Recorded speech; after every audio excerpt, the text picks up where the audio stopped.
We return once more to Myrene, where the armies of the Kingdom of Slaver's Bay have finally gathered.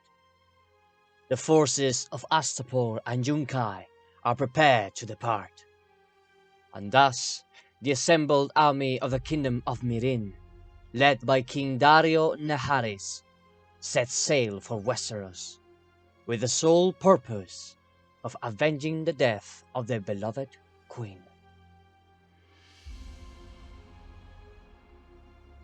In total, about 4,132 men filled the ranks of the Myrenese army. 200 had been recruited from the capital itself, while 1,290 soldiers had arrived from Yunkai, and around 670 from Astapor. To these fierce warriors, 500 unsullied had to be added, who had voluntarily departed from the island of Nath. Dario Naharis was well aware that although the war in Westeros had weakened the kingdoms of the continent, some time had passed, and they would have likely recovered much of their military strength. However, Dario Naharis had no intention of returning alive. His only goal was to avenge his queen and face the vile king who had stolen his beloved and her dream of sitting on the Iron Throne and ruling as the Queen of Westeros.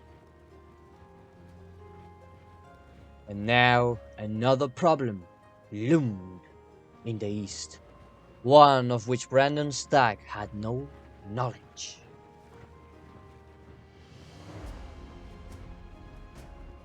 Next, we arrive in the free city of Lys, east of Sunspear, the capital of Dorne, where Victarion Greyjoy's ship has docked. Let us recall that the new Lord of the Iron Islands had traveled to Lys in search of new allies for the insurrection he was planning alongside his new friends from the Reach. At that moment, Victarion Greyjoy ascended to the fortress of the city, seeking its leader. Surprisingly, the guards allowed him in without issue. They merely saw the banner bearing the Golden Kraken and seemed to recognize it, as if someone carrying the same standard had passed through before. Soon they were received by the Magister of Lys, a man named Thorodos, who welcomed them with open arms. Confused by the man's kindness, Victarion asked why he was being treated with such courtesy, given that neither he nor his men had ever set foot in Lys before. Thorodos then confessed that he believed they had come on behalf of Euron Greyjoy, with whom he had once formed a friendly relationship during one of his many adventures. Victarion responded that Euron was his brother and had been killed in the war. At this news, the Magister's mood darkened, as he had not known of his friend's demise. Nervously, he then asked what had brought his late friend's brother to Lys. Victarion Greyjoy answered it plainly. The man who had killed Euron now ruled the Six Kingdoms, and he needed the help of the free city of Lys to take the Iron Throne and destroy his brother's murderers. Thorodos responded that he would love to help, but the constant pirate attacks on his shores prevented him from sending his army out of the city.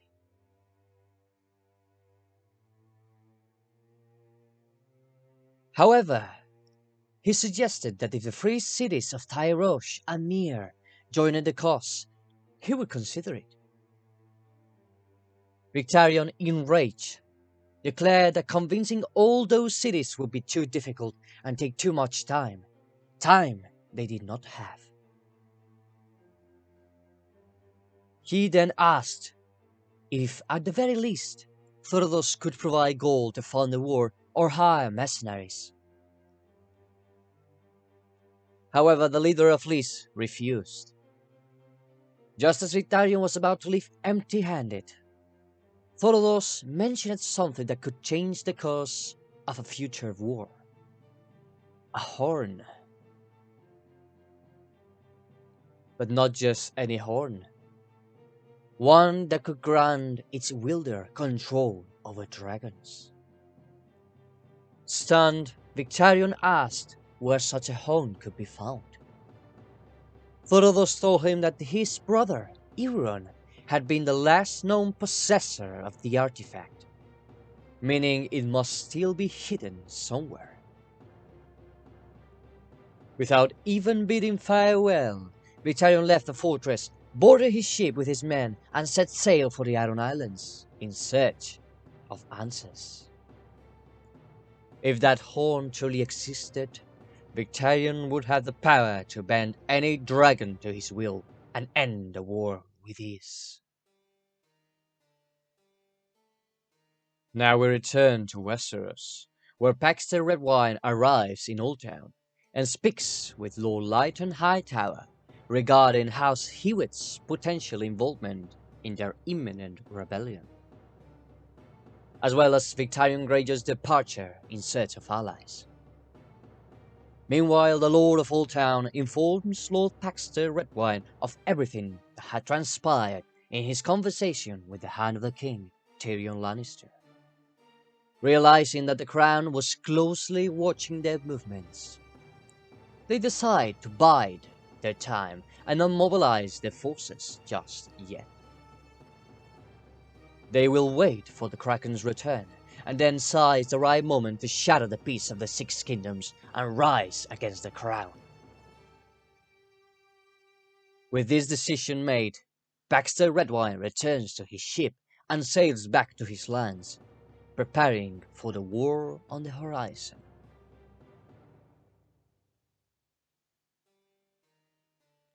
Meanwhile, an unexpected event unfolds. A battle, or rather, a massacre. A bloodbath. Another problem for the Crown. The Dothraki, who had settled in Harrenhal with the blessing of King Brandon Stark, had just shattered the fragile peace that had been so difficult to maintain. In the blink of an eye, the Dothraki riders, led by a Khal named Rhaga, abandoned Harrenhal and rode toward the settlement of Darry. Along the way, they encountered a detachment of soldiers marching south as part of the king's mobilization.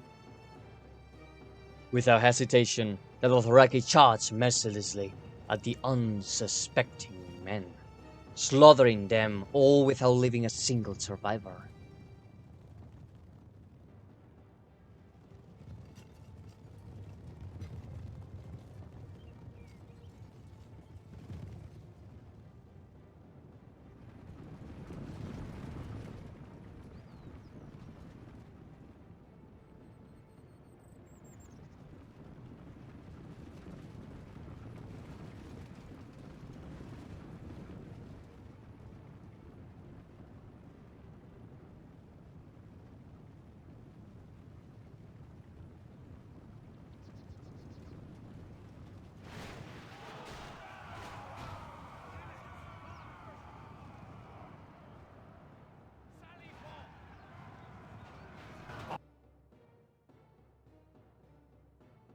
After this brutal act, Rhaga and his riders arrive at Darry, where they found its gates sealed and a small garrison prepared for battle. Unable to breach the doors or walls, the Dothraki turned to raiding nearby villages, killing anyone who crossed their path. News of these atrocities quickly reached the ears of the King of the Six Kingdoms, who realized that the mercy he had shown these savages had only come back to stab him in the back. But Brandon Stark did not sit idly by. He tasked his uncle Edmure Tully with hunting down the Dothraki and ensuring that no one were left alive. Thus, Edmure Tully returned to the Riverlands to mobilize his forces and put an end to the barbarians slaughtering village after village. Meanwhile, John Royce, the king's military advisor, warned that the Dothraki should not be taken lightly and set off for the Vale to prepare its knights for battle and support Tully's troops. As all this unfolded, Tyrion Lannister arrived in King's Landing alongside Gunthor Hightower. Upon hearing of the Dothraki's uprising, the Hand of the King authorized Edmure Tully and Jon Royce to eradicate the Harrenhal savages. Meanwhile, Gunthor Hightower approached the king, knelt before him, and swore House Hightower's undying loyalty to the crown. An outright lie. He further claimed that his father felt insulted by the mobilization of his troops over mere rumors and pleaded for patience from the crown. Stressed and overwhelmed, the king believed him, but still maintained the deployment of his forces, fearing the worst. Additionally, he assigned Gunthor Hightower as a servant to the Hand of the King, ensuring that House Hightower understood that the crown was far above them.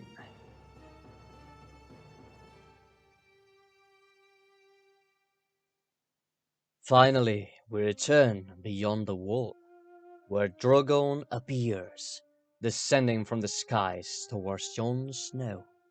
As he approaches, Tormund slowly steps back, while Jon cautiously advances toward the winged beast.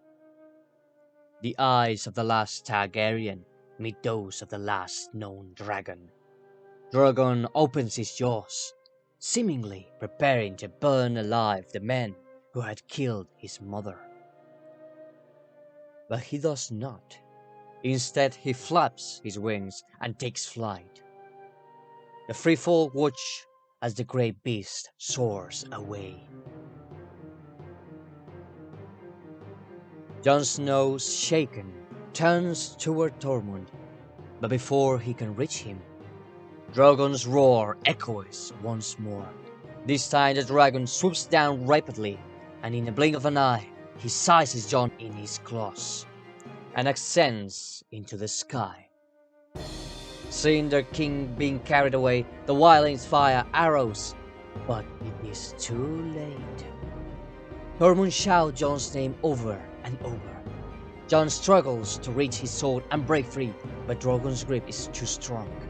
He cannot move. Slowly he's taken farther and farther from his people. Jon tries to command Drogon to stop, but it is useless.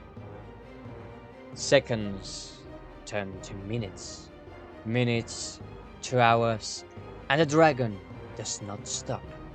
Eventually, Jon Snow loses consciousness.